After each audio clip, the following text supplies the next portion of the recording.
Welcome to the Slop Farm. Enjoy the video. In this video, I will explain how to fill the Affidavit of Support form.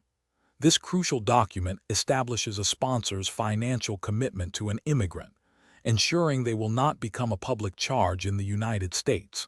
It is a legally binding contract, demonstrating the sponsor has sufficient income or assets to support the intending immigrant.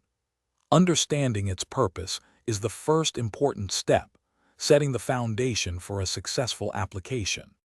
Before you begin filling out the form, ensure you have all necessary documents readily available. This includes your most recent 3 years of federal income tax returns, along with all W-2 forms.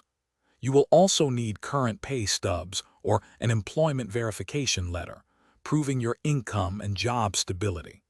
Having these organized beforehand will significantly streamline your process and prevent delays.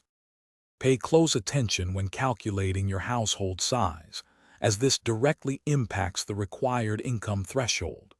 Your total income must be at least 125% of the federal poverty guidelines for your household size.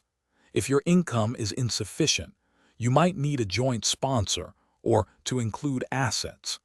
Carefully review every entry to avoid common errors that could lead to processing delays. Once you have completed all sections, take the time to meticulously review the entire form for any inaccuracies or missing information.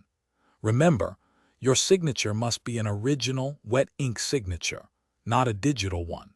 Before submitting, create a full copy of the signed form and all supporting documents for your personal records.